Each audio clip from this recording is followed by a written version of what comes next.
রঞ্জু ভাই, আনোয়ার ভাই, খালিদুল ভাই, সুমন ভাই, এরকম যে আমাদের ভাই ভাইয়েরা আছে, তারা ইফতার করাইতেছেন কিসের জন্য করে?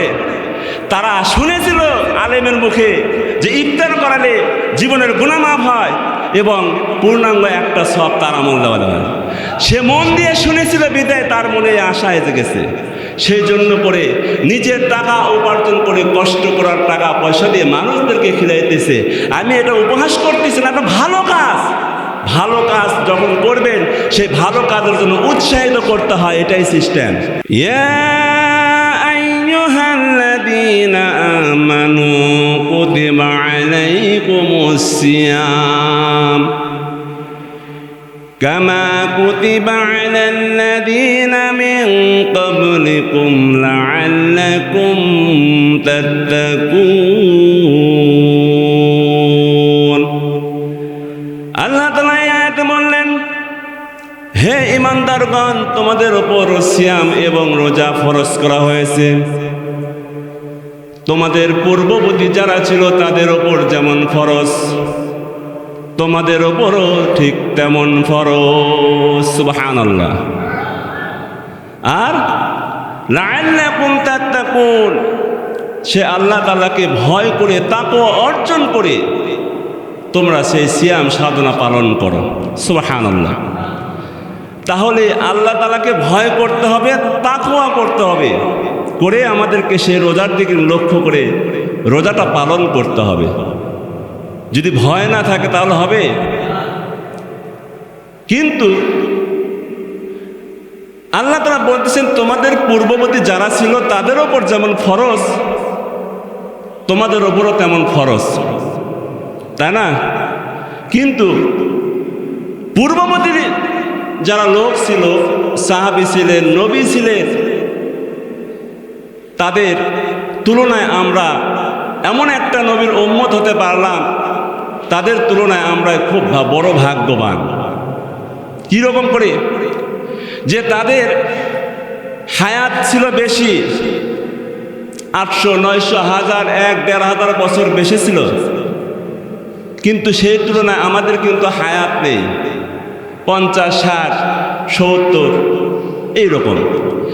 ওনারা 1000 বছর ধরে ইবাদত করে যা করেছে, আমরা এমন একটা নবীর উম্মত হতে পারলাম যে আল্লাহ তাআলা আমাদেরকে সেই নবীর রহমতের কারণে, সেই নবীর উম্মত হওয়ার কারণে আমাদেরকে এমন একটা রাত দিলেন, সেই রাতটার ইবাদত 1000 বছরের চাইতেও শ্রেষ্ঠ রাত।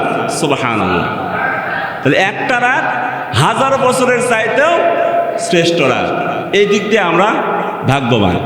এটা সকলের জন্য না, শুধু এই নবীর যারা উম্মত তাদের জন্য। হয়তো কীরকম করে? যেমন আপনার জন্মের পর থেকে যদি আপনার বয়স 80 বছর হয়, তাহলে সেখান থেকে যদি 15 বছর বাদ দেন তাও 60-65 বছর হয়।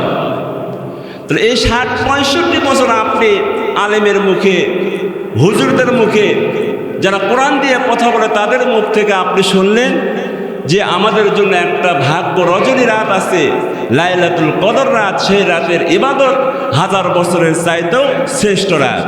এটা আপনি শুনে আসতেছেন। কিন্তু যদি আপনি এই 65 বছর যদি শুনে থাকেন, 65 বছরে 65টা রাত পেয়েছেন। সুবহানাল্লাহ বলে। তাহলে এই 65 বছরের রাত আপনি পাওয়ার পরে আপনি 65,000 বছরের যে একটা সওয়াব হবে সেটা আপনার হতো। কিন্তু আমরা সেই রাতের দিকে লক্ষ্য আমাদের নাই। আমরা শুনি, প্রত্যেকটা বছরে আমরা শুনি, অথচ দেখা যায় সারা বছর শেষে মাস আসে, রজব মাস, শাবান মাস। দেখা যায় এই শাবান মাসে এই আয়াতের আলোচনা করা হয়, কারণ অনেক আলেম ওলামা আছে, ইমাম আছে, খতিব আছে, দেখবেন এই আয়াতকে নিয়েই তারা এই আয়াতের আলোচনা করে।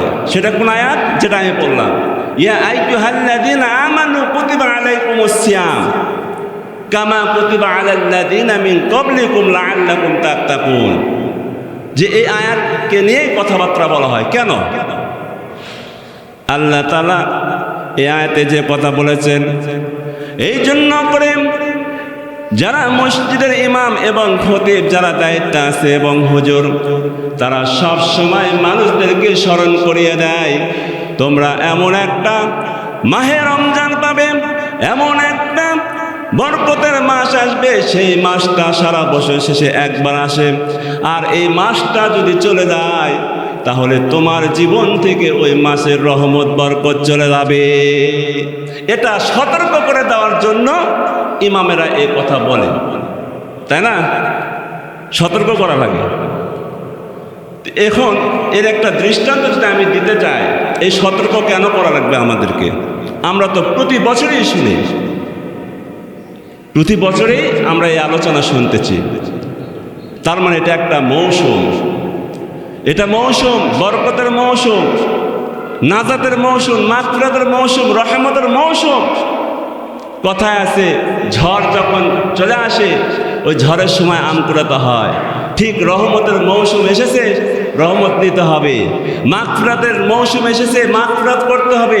নাজাতের মৌসুম এসেছে, আল্লাহর কাছ থেকে, জাহান্নাম থেকে আমাদেরকে বাঁচতে হবে। এটার একটা মৌসুম আল্লাহ তাআলা আমাদেরকে দিয়েছে, কিন্তু আমরা শুনি, আগ্রহ নাই। অথচ একটা মানুষের মৌসুম আসে বছরের ভিতরে, ঘোরাঘুরি হয়। যেমন জ্যৈষ্ঠ মাস আসে না? জ্যৈষ্ঠ মাসে যখন আপনি ধান চাষ করতে চান, ধান চাষ করতে গেলে ধান, আলু, তারপরে গম, সর্ষে, যা কিছু আবাদ করতে চান, কিন্তু ধানের বীজ কত লাগবে, এ ধানটা চাষ করতে গেলে এখানে কতটি সার লাগবে, ফল লাগবে, তারপরে কয়বার পানি দিতে হবে, এটা কি আমাদেরকে বলা লাগে? কোন বলা লাগে না, আর এটা আমাদের জানাই থাকে। তাহলে এটা যদি আপনার জানা থাকে কেন? কারণ একটু যদি 19-20 হয় তাহলে আমাদের ফলন কমে যাবে, ফলন নষ্ট হয়ে যাবে। সেই জন্য ফলন যেন ঠিক থাকে, সেই জন্য করে আমাদেরকে এটা বলা লাগে না, আমরা অটোমেটিক আমরা এটা জানি, আমাদেরকে সেই শিক্ষা আমরা নিয়েছি। আর আপনার সারা মাস, সারা বছর শেষে আপনার রহমতের মাস আসে, সেই মাসের কথা আপনাকে হুজুর দিয়ে, ইমাম দিয়ে আপনাকে শোনানো হয়, আপনাকে সতর্ক করে দেওয়া হয়। কেন? আপনার কি এটা হুঁশ থাকে না যে ধান চাষ করতে আপনার কওয়া লাগে না হুজুরদেরকে, আপনি রহমতের মাস আসে কেন আপনাকে বারবার বলা লাগে? এটা আমাদের কি, আমাদের চেষ্টা নেয়, এই জন্য এই কাজ। তো এটা দেখা লাগে, এটা এই জন্য দেখা যাচ্ছে যে এইরকম, যে এটার একটা মৌসুম, আর এটা ওই চাষ করতে গিয়ে ওই ধান যদি মেডিসিন কম হয়, ওষুধ কম হয়, ফলন হবে কমজোরি, ফলন হবে কি কমজোরি, অনেক সময় ফলন মার দেবে। কিন্তু একেবারে তো হবে না তা না, হবে। ঠিক তদ্রূপ আপনি যদি রোজা করেন, এই রোজার মেডিসিনও আছে, এই মেডিসিন যদি আপনি ঠিক মতো না ফলাতে পারেন, আপনার রোজা হবে কিন্তু রোজার মতন রোজা হবে না। লাআল্লাকুম তাত্তাকুন, তাকওয়া অর্জন করে যে রোজার কথা বলা হয়েছে সেই রোজা হবে না। এটাই মেডিসিন। মেডিসিন কি বিষয় আছে, মেডিসিন এইরকম, আপনি যখন সেহরি খাবেন, সেহরি সময় মতো আপনি সেহরি খেলেন, খাওয়ার পরে আপনাকে নিয়ত করতে হয়, এরপরে এই রোজার সাথে সম্পর্ক আপনার নামাজ পড়তে হবে, ফজরের নামাজ পড়তে হবে, জোহরের নামাজ, আসরের নামাজ, মাগরিবের নামাজ, ইশারের নামাজ এবং তারাবির নামাজ পড়তে হবে। এগুলো হচ্ছে মেডিসিন। এগুলো রোজাদারের হক, এগুলো দিয়েই পূরণ করতে হয়। আপনি খালি রোজাই করবেন, কিছু করবেন না। ইফতারি করতে হয়, ইফতারি সময় মতো, ইফতার যে টাইম আছে সেই টাইম অনুযায়ী আপনাকে ইফতারি করতে হবে। এগুলো সিস্টেম। এবং শুধু এগুলোই না, আপনার জবান থেকে হেফাজত করতে হবে, আপনার কথা। আপনি মুখ আছে বলে যা কিছুই আপনি বলবেন তা বলা যাবে না। আপনি চোখ দিয়ে যা কিছুই দেখবেন আপনার ইচ্ছা মতো, এটা বলা যাবে না। আপনার অন্তরে নফস আছে, এই নফসকে আপনার নিয়ন্ত্রণে নিয়ে আসতে হবে। এই নফস দিয়ে আপনি অনেক গুনাহ করতেছেন, এটা রোজার হক আদায় হবে না। এগুলো হচ্ছে মেডিসিন। এই মেডিসিন যদি ঠিক মতো লাগাতে পারি তাহলে আপনার রোজা সঠিক হবে। আল্লাহ তাআলা রোজা কি খুশি করে আপনার জন্য সেই সব দিয়ে দিবেন। এবং আল্লাহ তাআলা বলতেছে এটাও as-sawmili wa ana azibihi, যে রোজা আমার জন্য যে ব্যক্তি রোজা করে সে আমার জন্যই করে, আর আমি আল্লাহ তার জন্য সেই রোজার সব আমি নিজেই দিয়ে দেব। সুবহানাল্লাহ। আল্লাহ তাআলা বলতেছেন তার জন্য আমি রোজার সব কি নিজেই দিয়ে দেব, কাউকে দিয়ে না। অনেক সময় চাকরি করে না, ম্যানেজার কয় যে মহাজন করছে ওকে বেতন দিয়ে দাও, সেই ম্যানেজার যেরকম করে দিয়ে আর যদি মহাজনের দিত তাহলে মহাজনের দেওয়া কি এক হতো না, পার্থক্য আসতো। তাহলে এইরকম করে রোজা আমাদের জন্য পরিপূর্ণভাবে আমরা যদি করতে পারি তাহলে সেই রোজা থেকে আমরা আমাদের বিপদ আসবে, সেই বিপদ থেকে রক্ষা পাবো। সেটা কি? 1 নম্বরে আল্লাহ রাব্বুল আলামিন আল্লাহ রাসূল সাল্লাল্লাহু আলাইহি ওয়াসাল্লাম হাদিসের ভিতরে বলতেছেন 1 নম্বর, যদি রোজা সঠিক হয়, রোজা যদি ঠিক মতো করতে পারে, ওই রোজা কাল কিয়ামতের ময়দানে কঠিন কঠিন বান্দার জন্য সুপারিশ করবে। সুবহানাল্লাহ। রোজা কিয়ামতের দিনে কঠিন দিনে বান্দার জন্য সুপারিশ করবে। আর যদি রোজা ঠিক মতো না হয় তাহলে রোজা সুপারিশ করবে না। ঠিক মতো করতে গেলে আমাদের এই স্বয়ং সম্পূর্ণ নিয়ে আমাদেরকে রোজা করতে হবে। 2 নম্বরে রোজাদারের সামনে বেহেশতের রাইয়ান নামক একটা দরজা আছে, আর এই রাইয়ান নামক দরজা দিয়ে শুধু রোজাদাররাই প্রবেশ করবে। সুবহানাল্লাহ। কত বড় ভাগ্যবান! রোজা করলে রোজাদারের জন্য কত আল্লাহ তাআলা হিসাব করে রেখেছেন যে শুধু রোজাদার যারা থাকবে তাদের জন্য এই রাইয়ান নামক দরজাটি ব্যবহার করা হবে, আর কারো না। 3 নম্বরে বলতেছেন রোজাদার ইফতার না করা পর্যন্ত ফেরেশতারা তার জন্য গুনাহ মাফের জন্য দোয়া করতে থাকে। সুবহানাল্লাহ। কার কথা এটা? আমার কথা? কথা বলেন না কেন? আমার কথা না, আল্লাহর রাসূলের কথা। আল্লাহ রাসূল বলতেছেন, তাহলে আল্লাহ রাসূলের কথা কি মিথ্যা? না, মিথ্যা না। আল্লাহ রাসূল সত্য কথা বলেছেন। তাহলে আল্লাহ রাসূলের কথা বললেন। 4 নম্বরে ইফতারের সময় রোজাদারের অন্তত একটি দোয়া কবুল করা হয়। সুবহানাল্লাহ। রোজাদার ইফতারের সময় অন্তত একটি দোয়া কবুল করা হয়, আল্লাহ তাআলা কবুল করবেন, আল্লাহ রাসূল বলতেছেন। অথচ ইফতার ঠিকই আসে, সামনে দোয়াও করে না, কখন খাবে এরকম টেনশনে পড়ে যায়, বলতেছে আরেকটু দাও আরেকটু দাও, আর একজন যে পায় না তার কোনো খোঁজ খবরও নেয় না, নিজে বাঁচলে পাবেন না। এইরকম করে রোজার হক আদায় হতে পারে না। 5 নম্বরে আল্লাহ রাসূল বলতেছেন তারাবির নামাজে অধিক সওয়াব লাভ করা যায়। তারাবির নামাজ যদি আপনি সঠিকভাবে পড়েন তাহলে আপনার অধিক বেশি, সেই বেশির কোনো হিসাব নেই, অনেক সওয়াব। আর সেই তারাবির নামাজও আমাদেরকে কি ঠিক মতো হয় না, 8 রাকাত পড়ে দিয়ে দৌড় টাইম, অথচ অন্য জায়গায় ঠিকই কভার করে, কিন্তু এখানে আর 10 মিনিট থাকতেও চায় না। তারাবির নামাজ পড়া কি সুন্নত? সুন্নত না?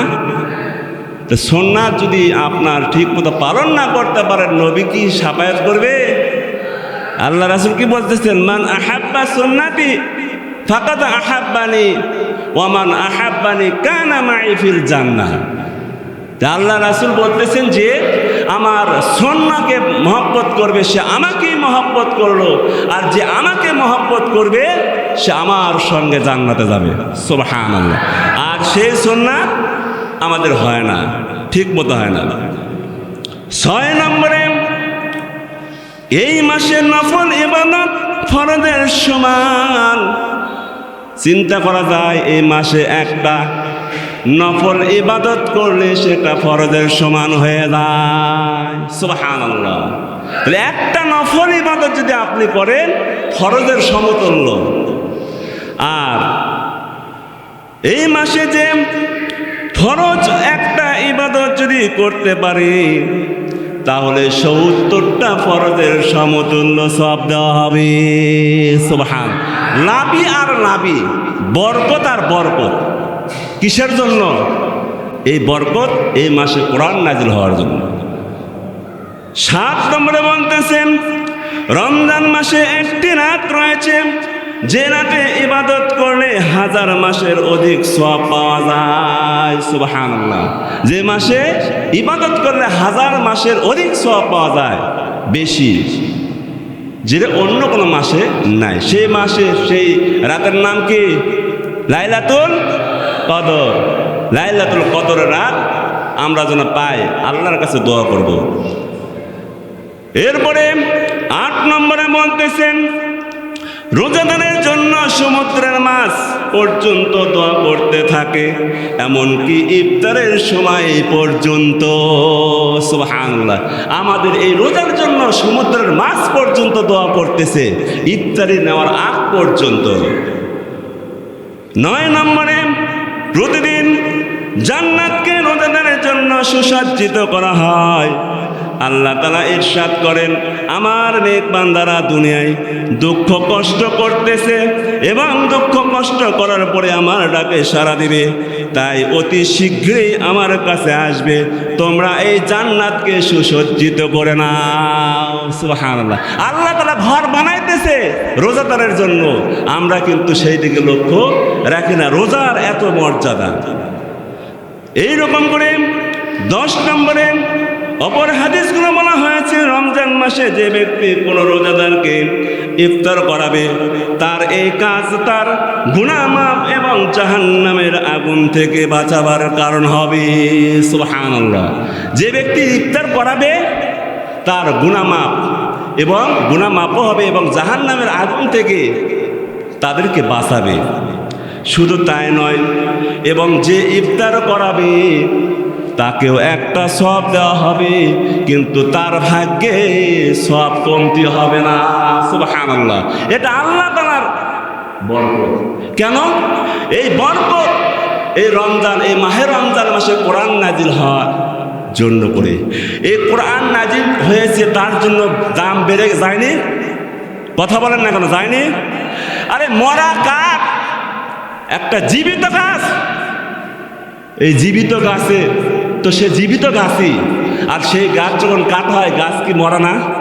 সে মরা কাঠের দাম বেড়ে যায়, মরা কাঠেরও দাম বেড়ে যায়। কিভাবে? এই মরা কাঠের দাম এই জন্যই মানল, ওই কাঠ দিয়ে যখন কাজকর্ম করে একটা রিয়াল বানানো হয়, আর ওই রিয়ালের ওপর যখন কোরআন শরীফ রাখা হয়, কোরআন তেলাওয়াত করতেছেন, কোরআন তেলাওয়াত করতে করতে যখন হুট করে যখন পার একটু অংশ লেগে যায়, তখন সঙ্গে সঙ্গে ওই রিয়ালকে চুমো খাওয়া হয়। সুবহানাল্লাহ। তার মানে কি? ওই কোরআনের সাথে রিয়ালের সম্পর্ক হয়েছে, এই জন্য এই কাঠের দাম বেড়ে গেছে। শুধু কি তাই? আরো আছে। আপনি 500,000 টাকার গছের কাপড় কিনে প্যান্ট বানান, শার্ট বানান, লুঙ্গি বানান, সেই বানানোর পরে ওটা দাঁড়িয়ে যখন আল্লায় রাখে তখন আল্লাহ থেকে পড়ে যায়, আবার ওই দাঁড়িয়ে পা দিয়ে লাঠি মেরে ফেলে দেয়, আর একদিকে চলে যায়। আর 3 টাকা 4 টাকা অথবা 10 টাকার গজের কাপড় কিনে একটা কোরআন শরীফের যখন হিজাব বানানো হয়, আর এই হিজাবটা যখন পড়ে যায় তখন ওই কম টাকার কাপড়টা আর নিয়ে চুমা খাওয়া হয়। এটা কিসের বরকত? এই কোরআনের বরকত। তার মানে বোঝা গেল এই কোরআনের সাথে সম্পর্কই যার থাকবে তার দামটাই বেড়ে যাবে। এই কোরআনের সাথে সম্পর্ক যার থাকবে তার দাম বেড়ে যাবে। শুধু এই বলে নাই, এই কোরআন যার উপর নাজিল হয়েছে, এই কোরআন যার উপর নাজিল হয়েছে সে আমাদের বিশ্বনবী জনাবে মুহাম্মদুর রাসূলুল্লাহ সাল্লাল্লাহু আলাইহি ওয়াসাল্লাম। যদি এই কোরআনের মান মর্যাদা এতই বেশি, আর যে যার উপর নাজিল হয়েছে তার মান মর্যাদা আরো কত বেশি হতে পারে? এর কোনো হিসাব আছে না। এত বেশি এই পৃথিবীতে যত নবী পয়গম্বর এসেছে সমস্ত নবী পয়গম্বরের ইমাম বিশ্ব নবী জনাবে মুহাম্মদুর রাসূলুল্লাহ সাল্লাল্লাহু আলাইহি ওয়াসাল্লাম। কি ঠিক না? এই কোরআনের সাথে সম্পর্কটা, এই কোরআন এবং আল্লাহ রাসূল সাল্লাল্লাহু আলাইহি ওয়াসাল্লামকে মারার জন্য হযরত ওমর রাদিয়াল্লাহু তাআলা আনহু গিয়েছিলেন। মারতে গিয়ে জিরো থেকে হিরো বানিয়েছে কে? এই কোরআন। তাহলে বোঝা গেল কোরআনের মান মর্যাদা আছে। এই কোরআনকে আমরা আঁকড়ে ধরতে পারলে আমাদের দাম বেড়ে যাবে। বেড়ে যাবে না? ইফতারের কথা একটা বিষয় আমি কথা বলতে চাই, সেটা হচ্ছে যে ইফতার যদি কেউ কাউকে করাতে চায় তাহলে তার জীবনের গুনাহ মাফ হবে, জাহান্নামের আগুন থেকে বাঁচবে।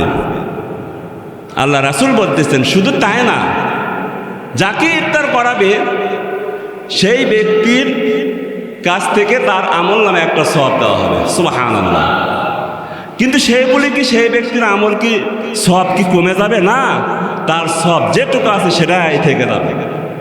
তাহলে ইফতারি করালে আমাদের লাভ আছে, লাভ আছে না? এইরকম করে ইফতার করানো হয়।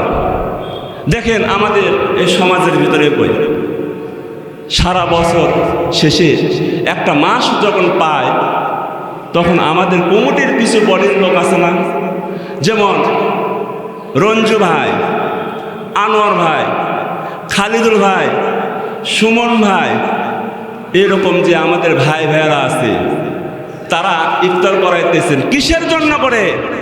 তারা শুনেছিল আলেমের মুখে যে ইফতার করালে জীবনের গুনাহ মাফ হয় এবং পূর্ণাঙ্গ একটা সওয়াব তার আমল দেওয়া যাবে। সে মন দিয়ে শুনেছিল বিদায় তার মনে আশা এসে গেছে। সেই জন্য করে নিজের টাকা উপার্জন করে কষ্ট করার টাকা পয়সা দিয়ে মানুষদেরকে খিলাইতেছে। আমি এটা উপহাস করতেছি না, এটা ভালো কাজ। ভালো কাজ যখন করবেন সেই ভালো কাজের জন্য উৎসাহিত করতে হয়, এটাই সিস্টেম। এটা কোনো নিন্দা না, এটা ভালো। কিন্তু আমরা দেখেছি তারা অত্যন্ত খুবই ভালো, নিজে না খেয়ে আর একজনকে খাওয়াইতেছে। ইফতারি নেই, সমস্ত আয়োজন করার পরে মানুষদেরকে দেওয়া হয়, খায়, কিন্তু অনেক সময় দেখা যায় সে পায় না, আর একবার মুড়ি টুড়ি নিয়ে এসে খাচ্ছে। কিসের জন্য? ভালো। কারণ এই ভালো কাজ করাটাই ভালো। কারণ এই ভালো কাজ করতে গেলে অনেকে আবার বাধা দিবে, অনেকে বাধা দেবে। কীরকম বাধা? যে নিজের লোক, আপন লোক, কাছের লোক টেনে ধরবে, তুমি এটা কেন করতেছো, এটা করা যাবে না। কারণ নিজের লোক যখন আপনাকে কষ্ট টেনে ধরবে, আঘাত দিবে, সেই কষ্ট আপনি সহ্য করতে পারবে না। পারা যাবে না। হয়তো কেন একটা ঘটনা বলে শেষ করে দেব। লোহা এবং সোনা, এই লোহা এবং সোনা এনারা হচ্ছে দুই ভাই। আর এই লোহা দিয়ে যখন লোহাকে পেটানো হয় তখন লোহা জোরে জোরে করে চিৎকার দেয়। আর সোনা বলতেছেন ভাই তোমাকে যখন মারা হয় তুমি এত জোরে চিৎকার দাও কেন? লোহা বলতেছেন ভাই সোনা তুমি এটা বুঝবে না, কারণ লোহা এবং লোহা দিয়ে আমাকে মারা হয়, সেই জন্য আমি এটা সহ্য করতে পারি না। আর লোহা দিয়ে সোনাকে মারা হয়, আর যখন মারে তখন আস্তে করে মারে, সেই জন্য তুমি আস্তে আস্তে চিৎকার দাও। এই জন্য, কারণ ও যখন আমাকে আঘাত করে সকল এই আঘাতটা আমার খুব কষ্ট লাগে, বেশি জোরে হয়। এইরকম করে আমাদেরকে পরিপূর্ণ রোজার যে একটা হক, এই হক অনুযায়ী পরিপূর্ণভাবে আমরা রোজা যদি করতে পারি তাহলে রোজার যে ঘটনা বললাম 10টি, এই 10টি ঘটনা আমাদের সামনে চলে আসবে। আমরা সেই আশা উদ্দেশ্য নিয়ে আমরা তাকওয়া নিয়ে আল্লাহকে ভয় করে তাকওয়া অর্জন করে আমরা আল্লাহ তাআলার কাছে ধরা দেব, রোজা করব। যেহেতু আল্লাহ বলেছে যে ব্যক্তি আমার জন্য রোজা করে সে আমার জন্যই রোজা করে, আর আমার জন্য যে রোজা করে তার সওয়াব, তার নেকি আমি নিজে হাতেই তাদেরকে দিয়ে দেব। সুবহানাল্লাহ। কোনো একদিন এ পৃথিবী ছেড়ে চলে যাবে, আল্লাহ ডাকে সাড়া দিয়ে, আল্লাহর ডাকে সাড়া দিয়ে। জাহান্নামের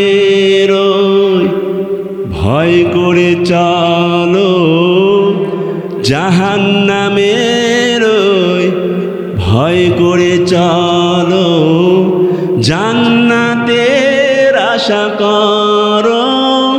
জাহান্নামের ভয় করে চলো, জান্নাতের আশা করো। কোনো একদিন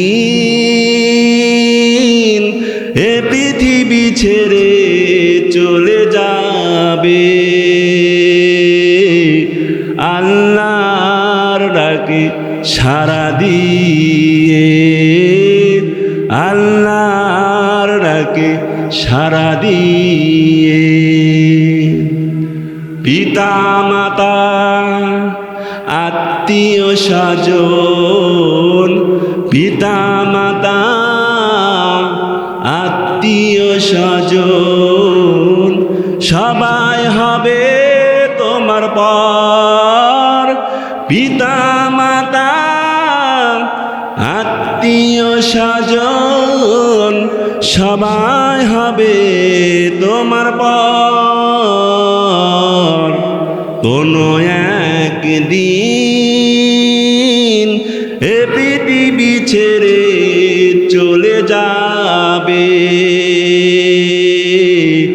আল্লাহর ডাকে সাড়া দিয়ে, আল্লাহর ডাকে সাড়া দিয়ে।